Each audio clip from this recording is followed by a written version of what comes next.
Bonjour, nous revoilà pour une nouvelle émission, nouvelle vidéo en ce lundi.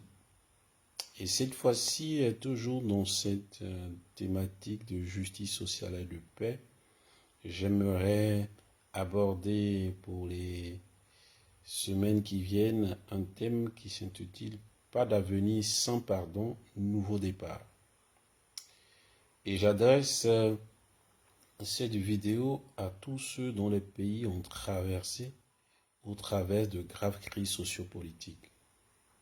Desmond Tutu, qui est un évêque anglican de l'Afrique du Sud, prix Nobel de la paix, il a écrit le 27 avril 1994, ce jour que nous attendions depuis si longtemps, ce jour pour lequel nous avions mené la lutte contre l'apartheid, pour lequel bien des nôtres avaient affronté les gaz lacrymogènes, les morsures de chiens policiers, les coups de cravache et de matraque, pour lequel tant d'entre nous avaient été détenus, torturés, proscrits, d'autres emprisonnés, condamnés à mort, pour lequel d'autres encore s'étaient exilés, ce jour tant espéré était enfin arrivé.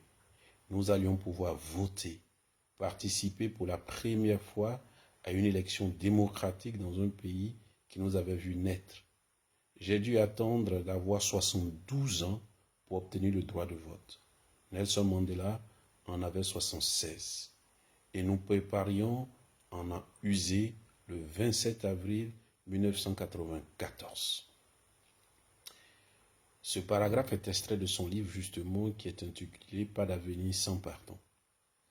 Ce monsieur, ce croyant, ce chrétien, cet évêque, comme vous l'avez entendu dans cette lecture, a été l'un des acteurs du changement dans son pays.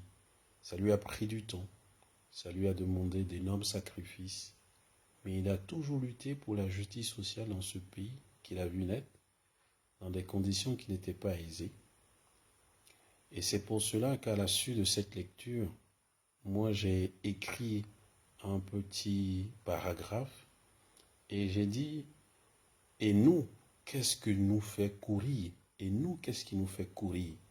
Depuis que nous avons récemment connu, en tout cas pour ceux dont les pays ont connu la guerre, pour ceux qui ont connu des crises sociopolitiques graves, qu'est-ce qui nous fait courir? La liberté, la démocratie, la paix, quoi donc? Et les croyants et les chrétiens dans ces pays, que font-ils dans toute cette affaire? Que disent-ils? Je salue donc Desmond Tutu qui écrit et qui dit que durant ce siècle, Dieu a assisté à 2 guerres mondiales, à l'Holocauste, à des génocides, au Cambodge et au Rwanda, aux terribles exactions qui ont commis des crimes au Soudan, en Sierra Leone, dans les 2 Congos, en Irlande du Nord, au Moyen-Orient et aux excès qui ont marqué l'Amérique latine. Cette funeste énumération témoigne de notre capacité à nous détruire les uns les autres et notre inhumanité envers nos semblables. Pour continuer à nous sensibiliser à l'effort de réconciliation, à l'effort du pardon, à l'effort du vivre ensemble, je pense qu'il y a quelques attitudes, quelques vertus, il y a quelques lignes de conduite, quelques pensées directives, quelques réflexions fortes, quelques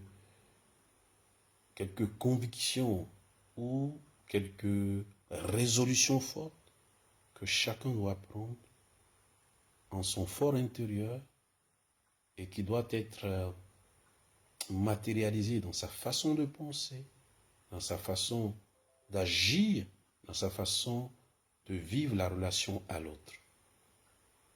Et j'aimerais dans les vidéos qui vont suivre, dans les jours qui viennent, donner quelques éléments, quelques 7 éléments et qui me semblent être en capacité de nous aider à être vraiment des agents de justice sociale, des agents de paix, comme je l'évoquais tout à l'heure, Desmond Tutu l'a été dans son contexte à lui.